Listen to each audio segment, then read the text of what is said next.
जैसे कुछ भी है धर्म ग्रंथ या कुछ भी अदर धर्म में सब व्यवस्था है ना, वो आपने भी बताया। लेकिन हम लोग क्या कर सकते हैं अपने स्तर पे कि हम बच्चों को संस्कृत भी पढ़ाएं, थोड़े अपने धर्म की शिक्षा दें, क्योंकि हमारे यहाँ धर्मांतरण भी बहुत एक बड़ा मुद्दा है। इसको हम कैसे रोकें, क्योंकि स्कूलों में तो पॉसिबल ही नहीं है, वहाँ धर्मनिरपेक्ष है, मतलब अपने धर्म में हम खुल के बात कर ही नहीं सकते। उनको बता ही नहीं सकते कि अपने धर्म के प्रति आप वैसे रहें, कट्टर रहें। अदर धर्म में ये बताते हैं। देखिए सबसे, हाँ वो तो बताते हैं, तो अदर जो धर्म की बात है, पहली चीज तो ये है कि जो धर्म धर्म चिल्ला रहे हैं ना, वो जानते ही नहीं है कि धर्म क्या है।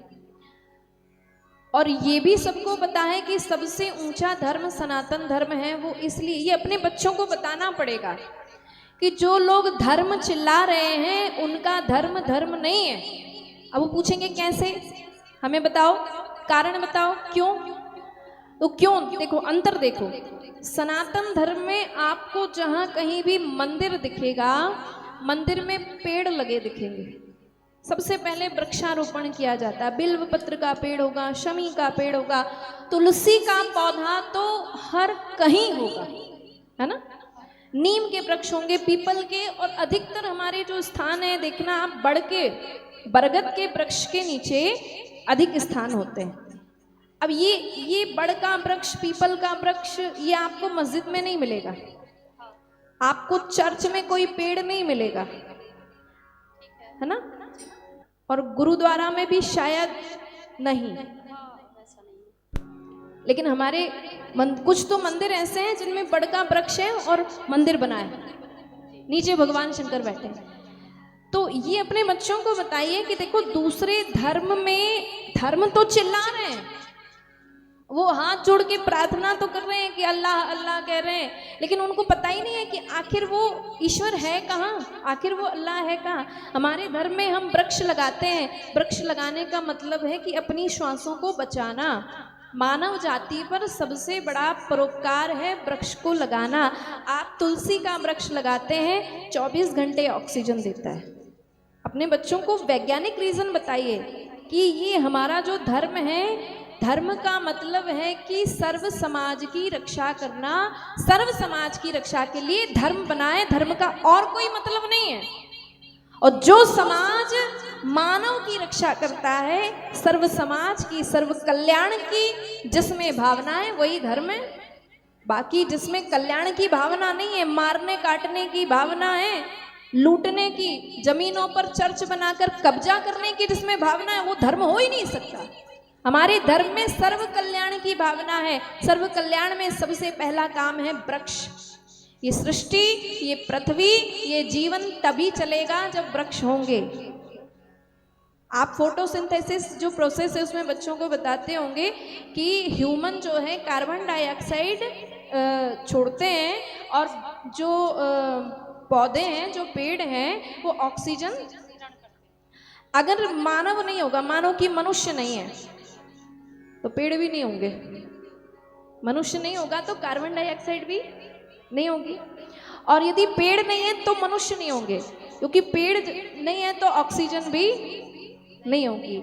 इसलिए जब मनुष्य एक पेड़ को लगाता है तो वो मनुष्य को श्वासें देता है, और मनुष्य जब अपनी कार्बन डाइऑक्साइड देता है तो वृक्ष बढ़ता है, फल होते हैं, द्रव्य होते हैं, अनाज होता है, अन्न होता है, उसी से सबका जीवन चलता है। तो इसी कारण से हमारा धर्म महान है, हमारा भारत देश महान है। सनातन ही सबसे बड़ा धर्म है। जिस दिन सनातन नहीं होगा, ना तो ये इंसान ही नहीं होंगे, मनुष्य नहीं होंगे, वृक्ष नहीं लगेंगे। सावन का महीना आएगा, बेल पत्र चढ़ाना है इसलिए पेड़ लगाए जाते हैं, शमी पत्र चढ़ाना है इसलिए पेड़। ठाकुर जी को, लड्डू गोपाल को रोज तुलसी चाहिए तो तुलसी घर में लगानी पड़ेगी। बड़ के वृक्ष के नीचे जो है हजारों वर्ष, बट वृक्ष ऐसा वृक्ष है जिसकी आयु हजारों वर्ष है, जो कभी मिटता नहीं है, और 24 घंटे ऑक्सीजन देने वाला पेड़ है। या नीम है, पीपल है। नीम जो है हजारों चर्म रोगों की दवाई है। दांत के लिए, आपके दांत खराब हो जाएं, आप नीम की दतून करो, 1 महीना दांत सही हो जाएंगे बिना दवाई के, किसी डॉक्टर के पास जाए। तो ये पेड़ क्या है? ये सब हमारे लिए ही है ना। और सनातन धर्म का सबसे पहला लक्ष्य क्या है? कि वृक्षों की सुरक्षा करना, प्रकृति की रक्षा करना। दूसरा कहाँ? गौ। सनातन में पहला है वृक्ष, दूसरी है गाय। यदि गाय नहीं होगी तो जीवन संभव नहीं है, शक्ति संभव नहीं है। तो गाय की रक्षा है, ब्राह्मणों की रक्षा है। वेद मंत्रों के द्वारा देवताओं को प्रसन्न करके, देवताओं से आग्रह करके हम सभी मनुष्यों के दैविक तापों को, मतलब देवताओं द्वारा आने वाले संकटों को दूर करने वाले ब्राह्मण हैं। मंत्रों के द्वारा, मंत्र में बड़ी शक्ति है। सबसे ज्यादा ऊर्जा ब्रह्मांड में, बहुत ऊर्जा फैली हुई है। जैसे सूर्य में जितनी ऊर्जा है, ऐसे कई करोड़ सूर्य ब्रह्मांड में घूम रहे हैं। ये आपने साइंस में पढ़ा होगा। कई आकाश गंगा है।